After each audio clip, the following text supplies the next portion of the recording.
Hi, Laura Woodgrove. This is Miss Vawter in second grade, and I'm reading chapter 9 of Stella Diaz Has Something to Say. Um, Also, I'm so sorry. I'm probably going to sneeze in the middle of this.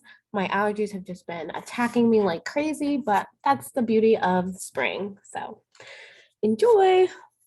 This year, my relatives from Mexico come to visit for Thanksgiving. Even though we don't even celebrate Thanksgiving in Mexico, my family still likes to visit them. Actually, I kind of think they're obsessed with it. Mom uses all the recipes from Betty Crocker, the most American cookbook, for our Thanksgiving meal, and my relatives get excited about it. American food is exotic to them. Still, our dinner is not just American food. Mom makes a couple of special Latin dishes like picadillo and elote. She also likes to have some of my relatives' favorite foods as snacks when they're here, like guava, pan tostada, and papaya. To buy the special foods, we have to go to another town. It's very different from where we live. Almost all the signs are in Spanish. It's a little far, so the only times we go are when we need to go to a store called La Sorpresa. Let's go pick up some supplies, things for your tia and abuela, Mom says as she drives to our favorite store. La Sorpresa means surprise in Spanish. It's sort of the perfect name for the store. Even though it's small, it's filled with so many shelves that every turn is like a surprise. The biggest surprises happen when we get to the produce area. I see so many interesting vegetables and fruits. There are prickly pears, coconuts, yucca, and huge bananas called plantains that are not really bananas. I even see cactus. People eat this? I asked my mom, poking at one of the cactus leaves. See, it's nopales. You like it. I gulp. This is nopales? You mean I have been eating cactus? I don't understand why I haven't noticed the spiny needles going down my throat. She laughs, knowing what I'm thinking. You take off the needles before you cook it. That's why. Whew. Nick grabs a piece of wrapped golden cake that looks like pound cake, except it has sesame seeds. Wait, this is a quesadilla, Mom? Oh, that's delicious. Grab some. They eat that in El Salvador. Your grandma makes it sometimes. Mom's mom, my abuela, loves to cook because abuela grew up in El Salvador. She makes all these different dishes from Central America, Cuba, and Spain. She even makes Italian because some members of her family were from Italy. Boy, I'm happy about that too. Mom knows how to make lots of those delicious dishes because of abuela. I thought quesadillas were with tortillas and cheese, says Nick. They are, but that's a Mexican quesadilla. This is a Salvadoran quesadilla. I get quiet as I start thinking about all of the countries that speak Spanish. There are so many, and all of them are different in their own ways. They have different foods and even different ways of speaking Spanish. I barely know anything about them, especially Mexico, where I am from.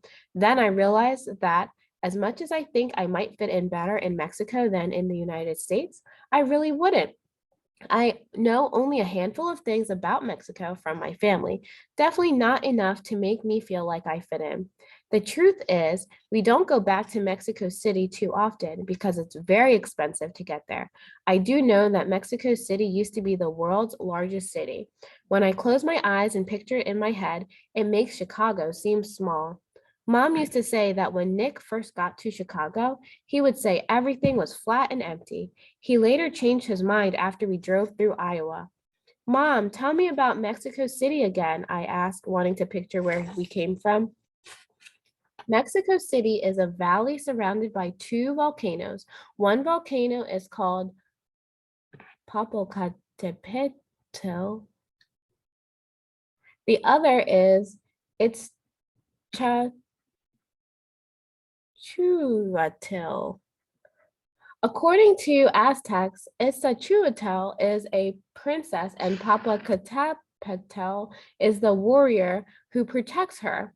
She told me about the volcanoes a bunch of times, but I still love hearing about them. It makes me feel like I come from a place that's special and that I'm connected to that place through her. Mom continues telling us about her home as we stroll through the aisles of the grocery store. I see other families and smile at them. They smile back. I wish I felt more comfortable speaking with them. Still, hearing so much Spanish feels nice to my ears. It's like a warm blanket. Plus, there are so many fun words that sound better in Spanish than English, like cafe instead of coffee, or buenosimo instead of really good. Although I would never use both words in the same sentence, cafe is not buenísimo. It's gross. Nick pushes the cart while mom grabs glass jars of pimentos and aceitunas off the shelf. If they weren't too hard to open, I'd eat that aceituna right away. I love olives as much as I love albondigas. Next, mom searches for the guava and the cheese. Then she checks things off the list and scans down, pausing for a second.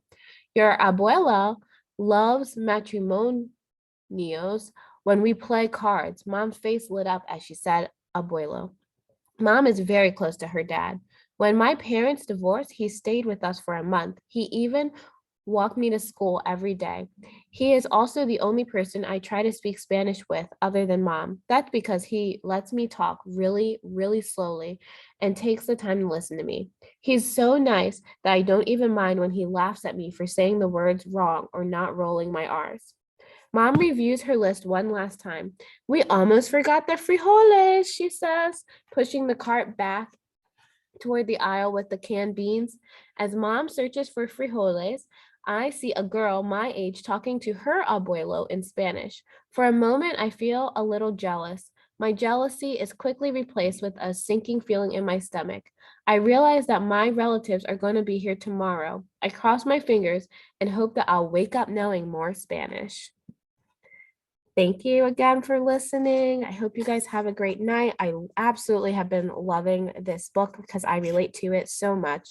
So have a great night. Bye.